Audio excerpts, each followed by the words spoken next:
Hello and welcome to Personality Crisis. I am Dylan Ris, your host for this episode, and we are very fortunate to be joined today by staff reporter for Texas Monthly, Eric Benson. Eric, welcome to Personality Crisis. Thank you, Dylan. Happy to be here. Eric, we should reveal to our audience, you and I go back many years, back so far that it was before you were a resident of Texas. But how long have you been a resident of Texas? I moved to Texas in June 2013, so it's been Wow. almost It's your exactly. anniversary So coming up. it is, yeah, right. I think we're almost. I think I moved to Texas June 2nd of 2013, so it's been Wow. 13 years almost exactly. That's the way to do it. You got to move in the summer so that you get the real thing. It's like if you're going to move to Finland, you should move in the winter or something. So, you know. Completely agree. Yeah.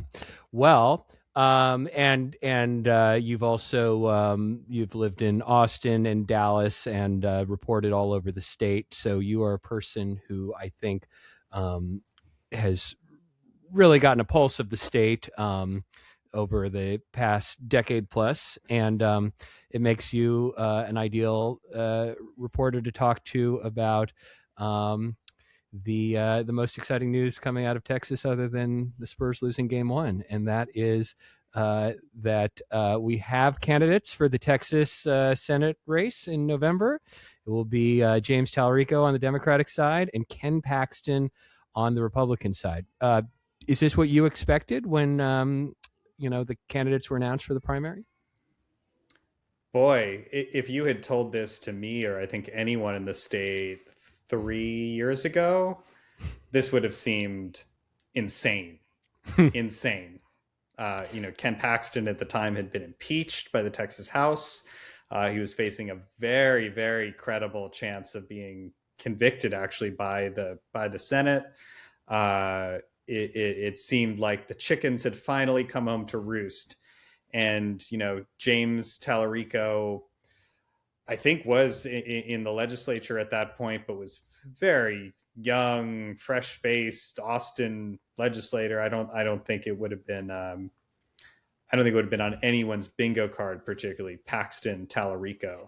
Um, you know, Last year, I don't. This wasn't unforeseeable, but you don't have to go back too far back for this to just seem like a totally unforeseen turn of events. So you teed up that Paxton at that point was on trial in the Texas Senate.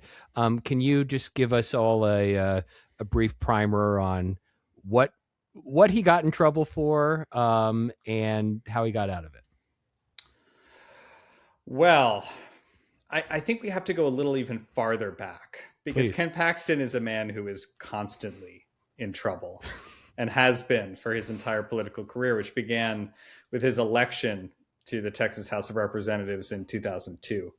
Um, Ken Paxton's scandals tend to be a little hard to talk about because you get into the weeds very quickly, and and they become a little complicated. So I've noticed that there's a tendency, actually, in the national news to downplay Ken Paxton's scandals because when you get into all of them, you just tend to sound you tend to sound boring.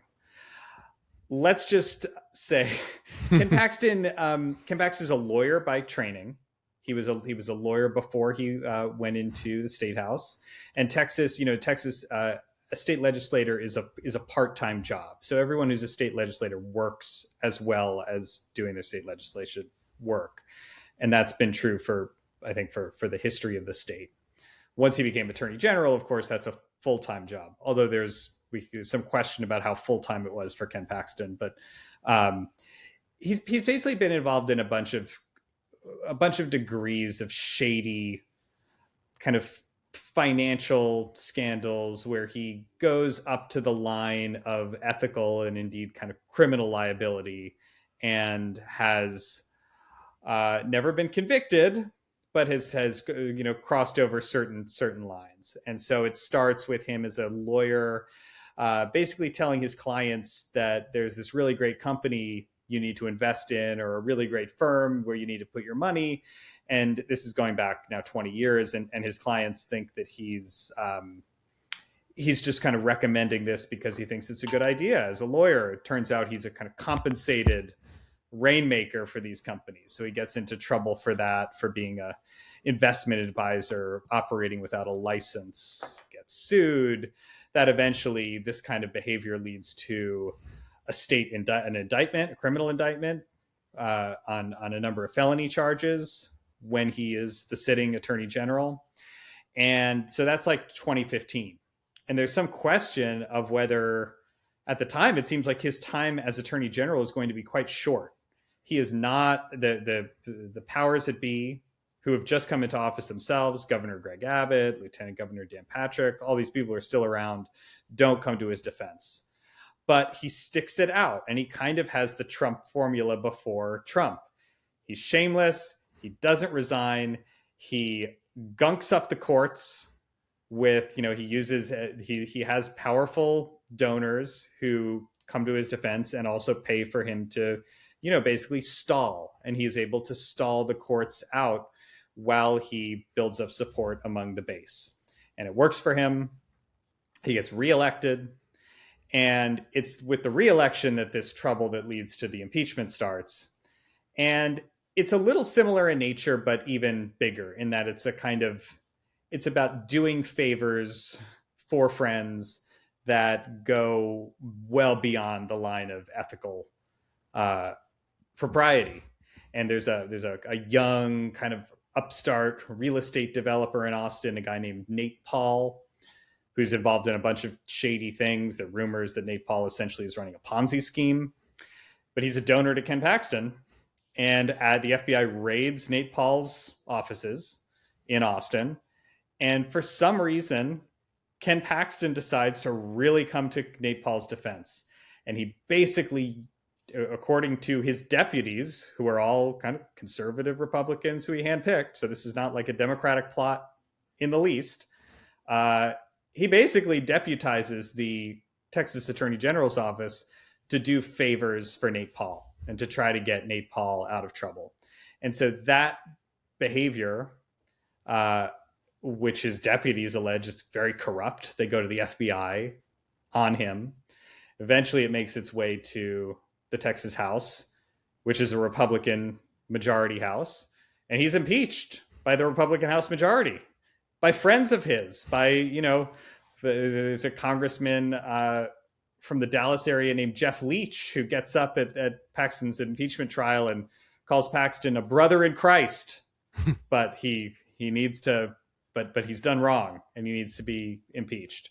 So he's impeached, but then the politics turn his way in the Senate, which is even more conservative than the House.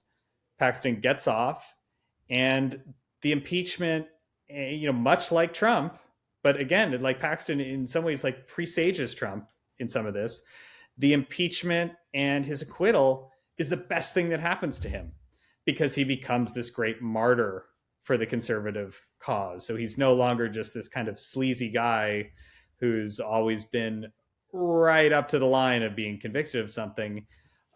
He becomes a kind of conservative martyr. He turns it against himself. And of course, with Trump's help, because Trump inserts himself a little bit into that trial on Paxton's behalf.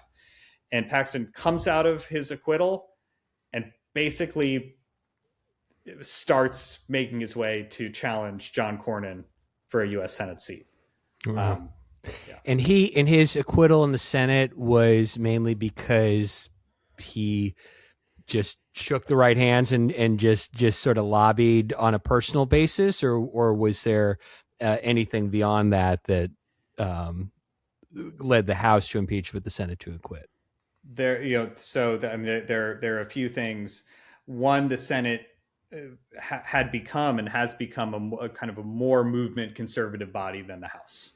And so, the House is conservative, very conservative and very Republican, but the House had a tradition until fairly recently of bipartisanship.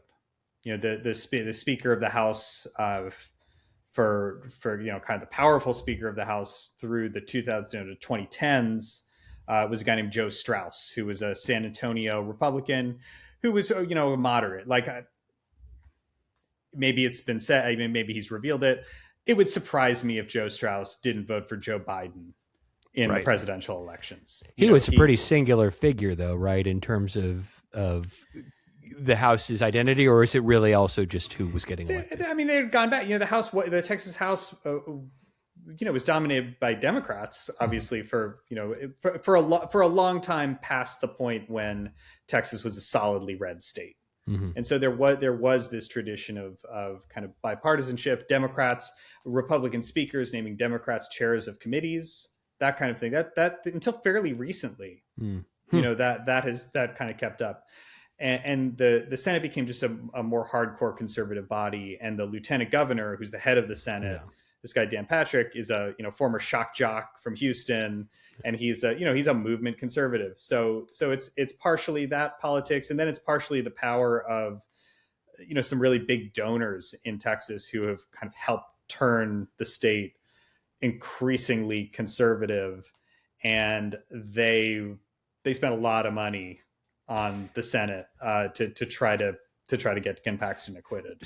So talk about those donors, because I think from the outside, some people would perceive, when you're talking about the Paxton wing versus the Cornyn wing of Texas Republican politics, that like Cornyn would be the one that was tied to like, the country club, the GOP, when they call it, the GOP stands for Golf and Oil Party or whatever, that would be the Cornyn, he's the heir to like the Bush Texas Republicans, and the Paxton, you think of him in sort of these cartoonish things. It's like he's the one who's going into the charismatic mega churches where they're speaking in tongues, and like they never voted until recently, and that doesn't actually seem to be the case. Or maybe it's oversimplifying, because you're saying that there's some big money behind Paxton. Well, I think the thing is there is some big money in the charismatic megachurch area, mm-hmm. and some of those people are successful oil and gas entrepreneurs. Mm-hmm. There's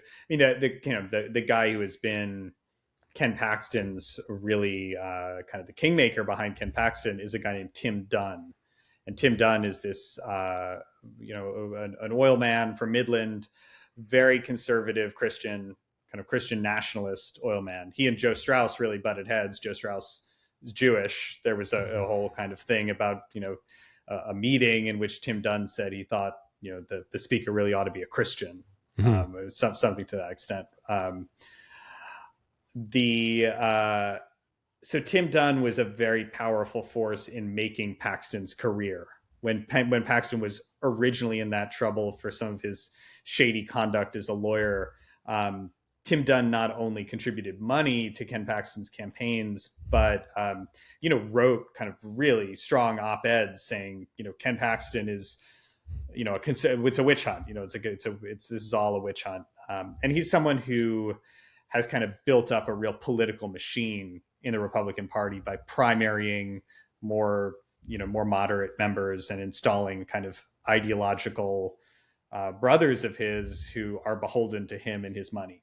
So that was that has been a big factor through Paxton's career, that there have been these Christian conservative billionaires who have wanted to reshape Texas politics, have successfully reshaped Texas politics, and they have seen in Ken Paxton someone who is, I think, both ideologically aligned and someone who is happy to go to bat for the people who hook him up.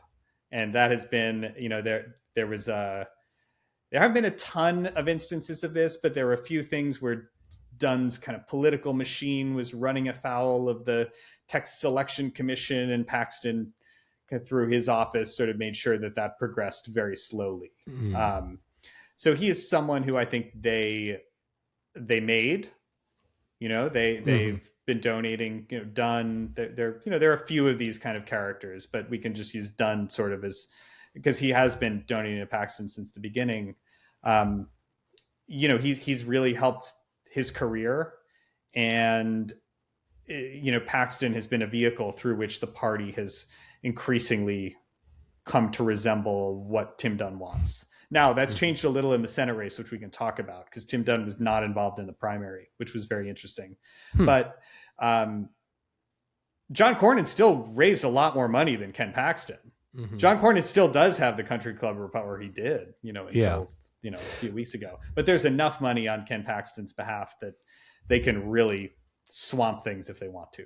Well, so then that's a natural segue to like not just the donors but the voters themselves. So in this Yeah. runoff election, it wasn't close. Like, Paxton mopped the floor with John Cornyn, and yes, Trump endorsed, but Trump endorsed late, and the margin of victory can't be explained entirely by Trump. So my question is, how the state of the Texas, and I want to talk about this in terms of the overall electorate when we talk about Talarico, but the state of the Texas Republican electorate, this was a party that was dominated by the Bush family, and now it's really a different brand of republicanism. And what can you tell us about that evolution or de-evolution, however one's perspective is?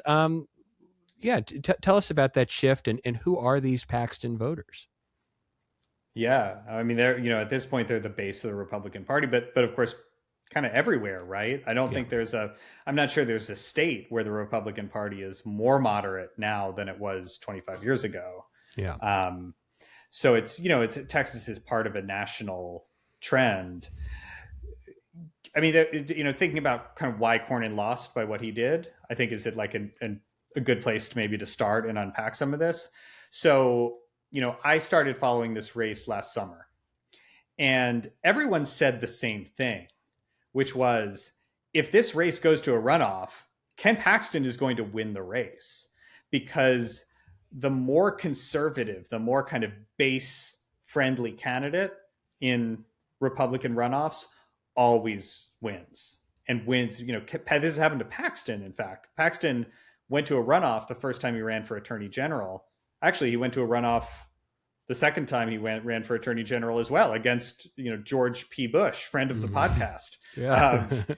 And and he mopped the floor. Yeah. I mean, or I guess which would forget if Bush. I guess it was 2018 or whatever he did run. They did a runoff. Yeah, he increased his margins.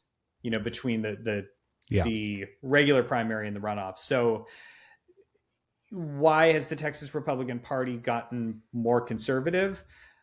There are a few things. One, they've had a one party rule in the state now for quite a long time, and when a party is not contested, I think it's sort of like the natural laws of politics that it will become more a kind of purer and purer version of itself, or a more radical, more extreme version of itself. And, indeed, like what's happened in the Texas Republican Party is that anyone who has kind of a whiff of being a heretic has been driven from the party. And what being a heretic means has been keeps getting defined to be purer and purer. At this point, kind of also, fidelity to Trump is part of that.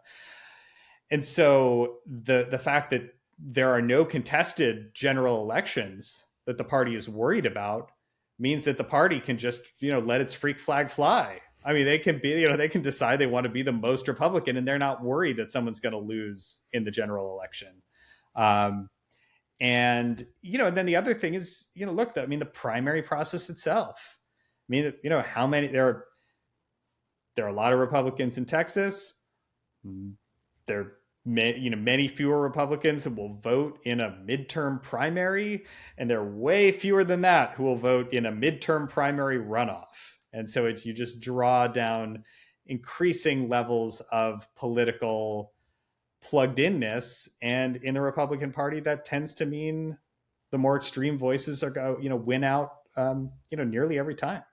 There's also, I think, the question of how much of it is just nationalized and everything is a referendum on Trump, because Texas, of course, I think the way that a lot of Texans would self-stylize, they'd say, well, we're conservative, but we're our own thing. We're Texas. We're independent. We could almost be our own country, ideologically.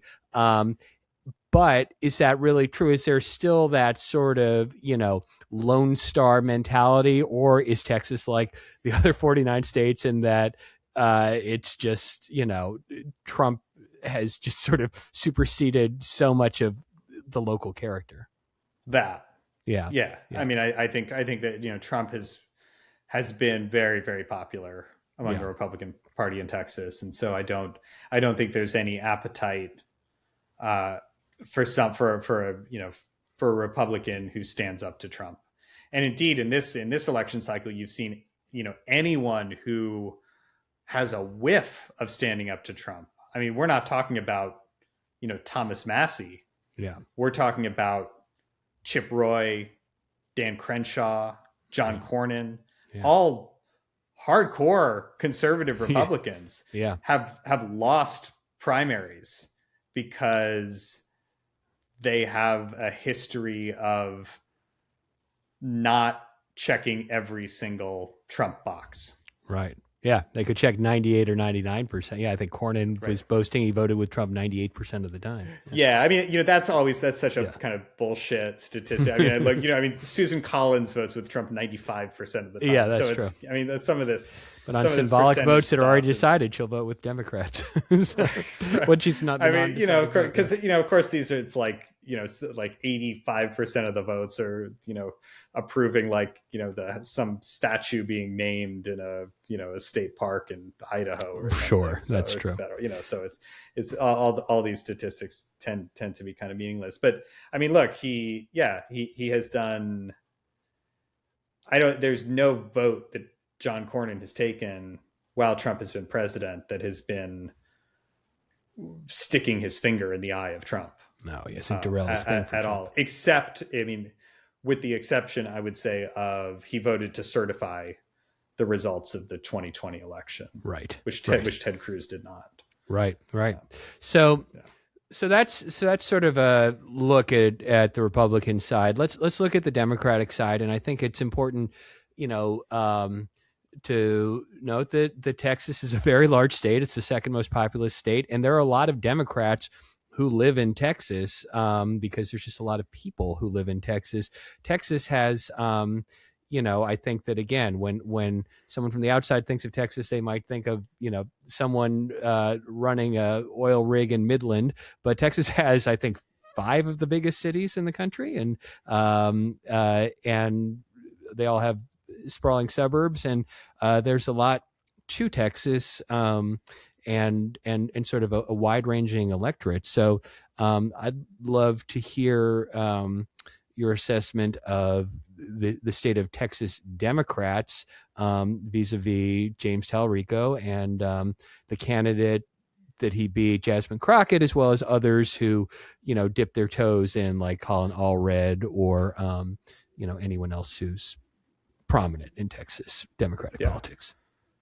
So, the key thing to know about the Texas Democratic Party is that it's on the longest losing streak of any Democratic Party in these United States. Wow. So of the 50 states, they have the longest losing streak. And it's a big state. And it's not the most, it's certainly not the Idaho? most Idaho. Yeah. Wow. Yeah.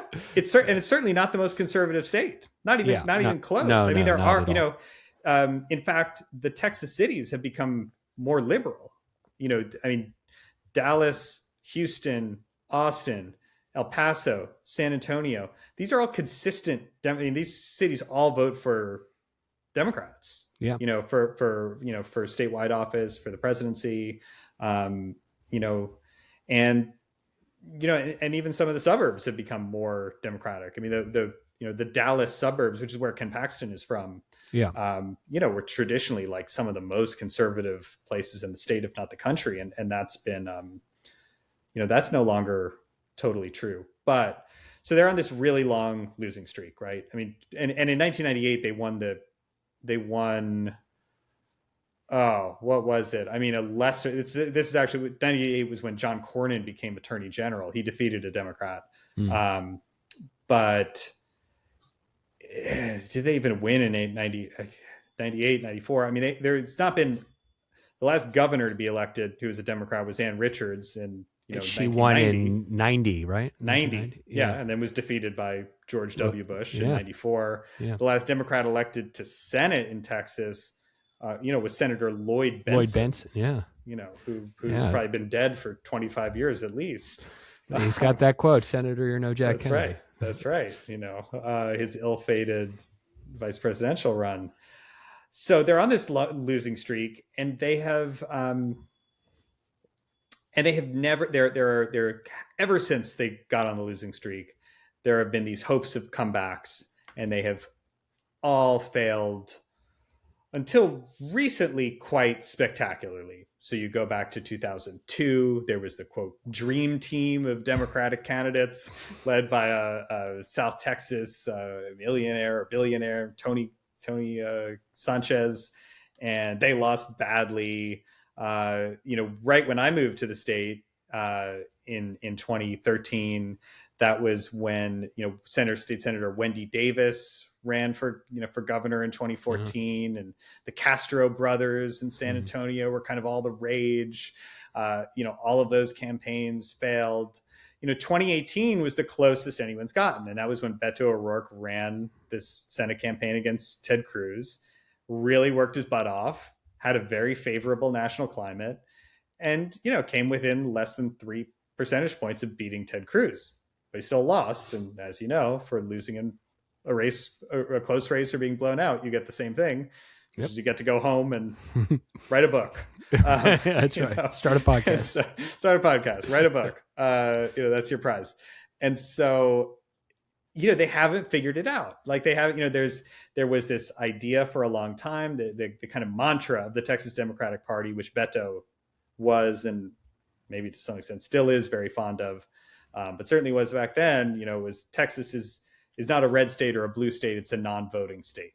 And there was this belief that if you turned out these people who weren't voting, they were going to be Democrats, and that was going to change things. Well, as another Texas Democrat, Congressman Vicente Gonzalez, told me recently, he said, well, they did turn out in 2020, and by God, they voted for Trump 2-1, Yeah. So, yeah.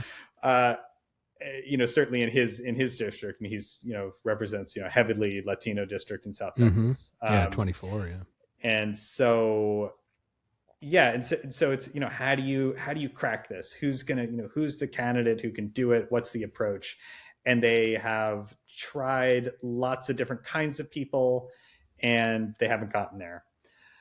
That brings us to this year, right? And so James Talarico was someone who declared pretty early, kind of threw his hat in the ring pretty early. He's a kind of well-regarded, young, well-spoken state senator, and he really launched his campaign on the back of an interview he did with Joe Rogan. I mean, he went on Joe Rogan, and Joe Rogan loved him, and Joe Rogan said, like, dude, you should run for president. And Talarico laughed it off, but it's like, well, maybe not president right now, but Senate sounds okay. Yeah. And so it was looking like it was going to be Talarico against a guy named Colin Allred, who was a congressman from the Dallas area, former NFL linebacker, but not the world's most charismatic candidate. He had run in the last Senate race against Ted Cruz and did okay, but certainly not as well as Beto. And it should be said, when you're running against Ted Cruz, Ted's got the R next to his name, which helps him, but he doesn't really have anything else helping him because he is not a charismatic guy or particularly likable guy. Yeah, well, he's certainly not in the halls of the U.S. Senate. I think we could have a whole conversation about Ted Cruz and his strengths or not strengths. He certainly has more of a hold over the base than John Cornyn, which has helped him. Yes. So Talarico's running against it looked like it was going to be Talarico Allred, and then this fiery congresswoman from the Dallas area, Jasmine Crockett, on the last day to declare for the primary, announced that she was running, and Colin Allred immediately dropped out because I think he knew she was gonna, he didn't have a chance in that 3-way race.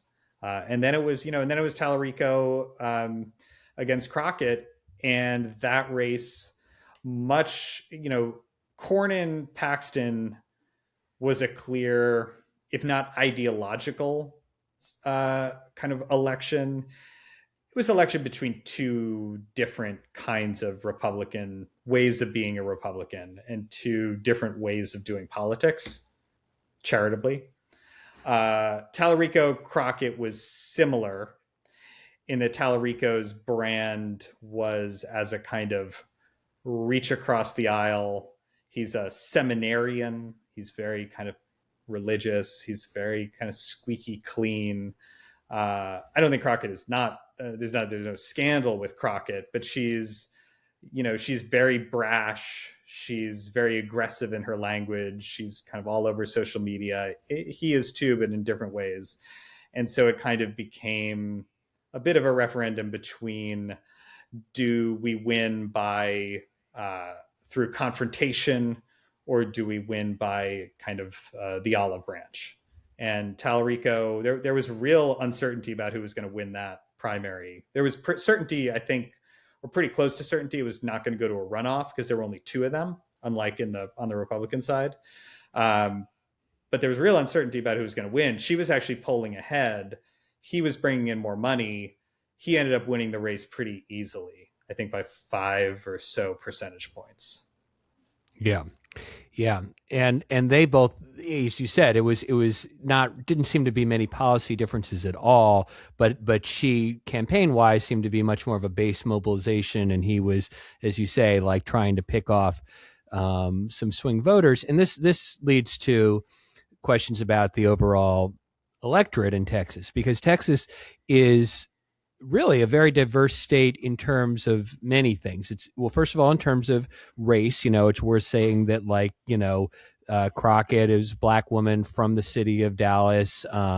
Talarico, what's his He's white ancestry? Just a white guy. Yeah. And he's from the city of Austin or nearby somewhere.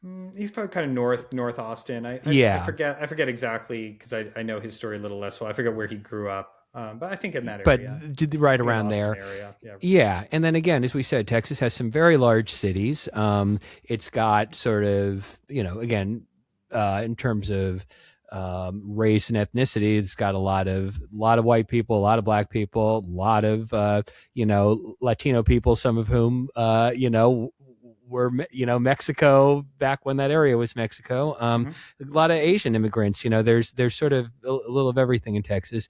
So the question is, Talarico's theory of the case has won out, that he's going to have to pick off some independents, some swing voters, maybe even some country club Republicans who don't recognize the Paxton party. What are his chances of doing that, and where should he be focusing if he's going to pull that off? Yeah, so I would say, well, look here. Let me just say, like, the theory of the case for how Talarico could win. Sure. The theory of the case starts with Republicans, right? So John Cornyn has spent the last year saying that Ken Paxton is a crook. Ken Paxton is a sleazeball. Ken Paxton has had two very public affairs. His wife, who is a state senator and apparently, like, quite liked in the body, much more than he ever was, is divorcing him. So, while, like, I think the Nate Paul scandal and the scandals where he was soliciting investments for these companies can be a little hard for your, if you try to explain it to a kind of median voter, they're going to, like, tune out pretty quick. A guy cheating on his wife multiple times and her divorcing him, and while he is also kind of wrapping himself in the piety of evangelical Christianity, that does go down pretty easily. And I think kind of there's just a yuckiness around him that I think even a lot of people who are conservative, really, I mean, I've talked to people who are, very very big conservative donors in the state, who wouldn't give to Democrats, and who've really backed very conservative Republicans, and they're kind of uneasy with Paxton at this point. I think kind of they're, now that doesn't mean they won't back him in the general, but he won the runoff by a lot, but he's not going into this race with an enthused active Republican Party behind him that is just cannot believe their luck that Ken Paxton is fixing to be the next senator from Texas. It's a so the hope is that a lot of Republicans stay home. First of all, that Right. that they that they've listened to John Cornyn and they just can't, and they know Ken Paxton was impeached by a Republican House, and they just don't, and James Talarico doesn't seem so bad, and they just can't vote for him, and so that's where the Talarico victory starts, and so it's probably Talarico first reminding people, which I'm sure he will, and he's got a lot of money, and it's going to be all we're going to hear for a long time about all of the kind of not great things Ken Paxton has done in his life, both personally and professionally. But in terms of where the kind of soft spot is in the state, I think for Democrats, is thankfully a place where Talarico has done well, and he did well in the primary, which is Latino voters, and particularly in South Texas. South Texas has gone from being a very strong Democratic area to one that voted strongly for Trump and now appears to be kind of swinging back.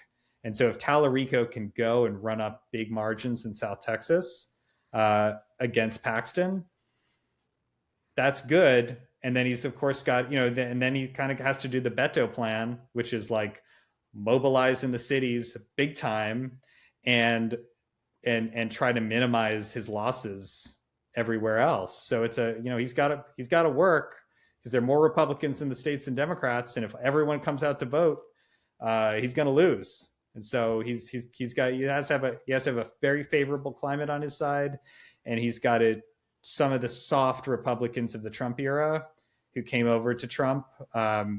He's got to get him back. It'll be easy to see how much that sort of strategy of depressing Republican enthusiasm turns out, because there's other races. Obviously, Greg Abbott is at the top of the ballot running for governor. I assume he's not really in trouble, right? So he's not, because he is so. I mean, he has more money than anyone. I mean, he's got like hundreds of millions of dollars, and I think he's kind of he's done a very good job of kind of pleasing everyone on the Republican side while also sort of staying out of being a lightning rod. So yeah, he will be reelected. So if he's reelected, and then you can just see after the race the margin of people who voted for Abbott and then didn't vote for Senate. You would think that if there's a big gap, then that's people who just skipped the Senate line and went right on to someone else. Or people who won't vote because because there's no reason to come out to vote for Greg Abbott because he's going to win. Yeah. So it's sort of like, okay. But yeah, look, Beto did what he did in 2018 because there were a sizable number of Abbott Beto voters. Mm-hmm. So Talarico is only going to win if there are Abbott Talarico voters. Right. For sure. So then, so South Texas seems to be like the big swingy area that could be a real prize. Is there anywhere else to keep an eye on? East Texas culturally seems closer to the deep South, whereas, West Texas feels more like the West, but there aren't a lot of people who live there. And then, of course, you've got mostly these cities and huge suburban communities. So are there any other places that are, battlegrounds? Yeah. I mean, you got to go to the suburbs. Right. Yeah. I mean, this is just like, I feel like I sound like James Carville or something, for the last 40 years. I mean, the suburbs, the suburbs are, when you talk about places, Dallas and Houston, so by far the two biggest population centers in the area. Those are, very, very rapidly growing places. And the growth is happening, in suburbs and even exurbs. And there's a lot of diversity there, a lot more than there used to be.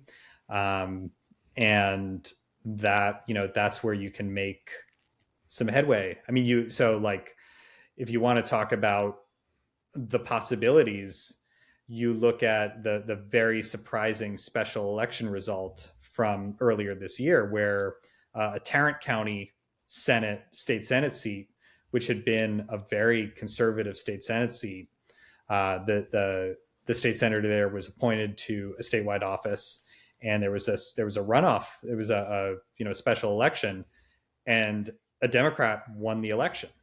And so a Democrat who was a young guy, a kind of Graham Plattner without seemingly without the baggage, Yeah. a union, like a 36-year-old kind of gruff, bearded union organizer, won the seat, and actually like won. He won he finished first in the primary. They went to a runoff, which obviously attracted even more attention, and he won by a pretty good margin in the runoff, and that's a conservative area, and it was like a 17-point Democratic swing from just a couple years ago. So yeah, if you're Talarico, I mean, look, if you get a 17-point swing everywhere, you're going to run away with the Senate race. That's not going to happen. But you look at that kind of result and you think, okay, Tarrant County, which is where Fort Worth is, right by Dallas, Tarrant County doesn't look so bad. Yeah. Maybe I'll go up to Collin County, which is where Paxton is from. It's been his base of support. Maybe that doesn't look so bad. Maybe I can. Maybe I'm not going to win Collin County, but can I get 45% in Collin County? And right. Well, that is the Carville way of saying that. Carville would say you go to the rural districts where you used to lose 80-20, and if you can win 70-30, you just picked up a bunch of votes. So, right. Right. Yeah. Well, okay. So let's wrap up by making some predictions that we can embarrass you with later. Where do you? The first is short term, and then is long term. If you had to bet your own money today, who would win this election in November? What would you say? And that's based on, we're recording the first week of June. And this is not who you want to win. This is who you think you would win betting your own money. Well, if you give even odds, there's no question. You have to bet on Ken Paxton because, as I said, this is the Democratic Party that's been on the longest losing streak in the country. And you haven't seen it happen. And so it's just, is it possible that Talarico will win? Yes. Would it be the smart place to put your money if you were given even odds? No, because there is no one has shown how this would work and what this would look like.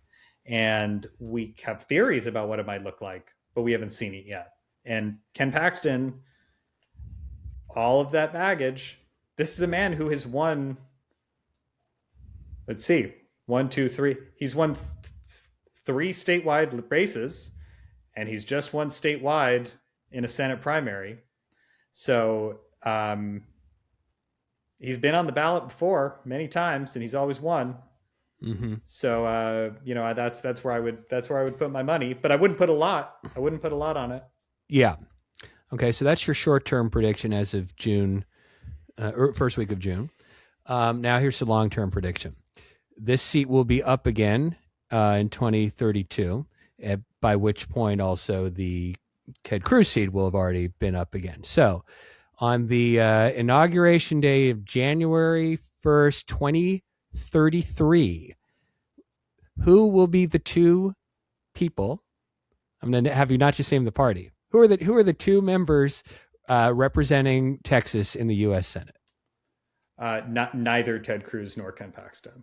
Okay. That I would say. I think Cruz is going to get kind of bored. He's going to run for president and get bored of being in the Senate after a while. I don't know. So your prediction is he doesn't run again in 2030, which would be his next.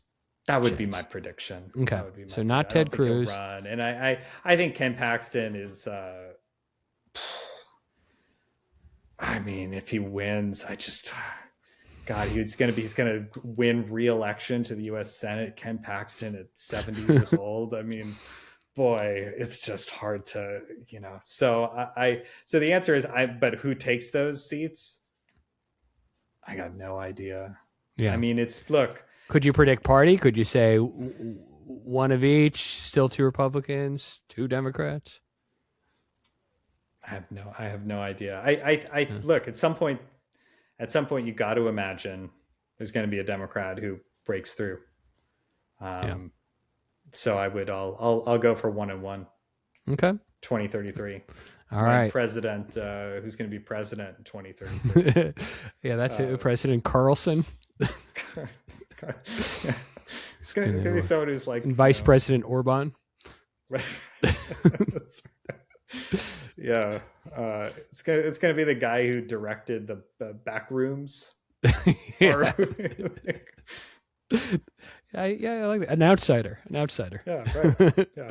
Yeah. Well, good. Well, Eric Benson, thank you so much for joining us on Personality Crisis. This was a great primer for whether you are new to Texas politics or whether you are currently in the Texas State House. You just learned something, and we thank you so much for joining us and hope to have you back. Thanks a lot. Super fun.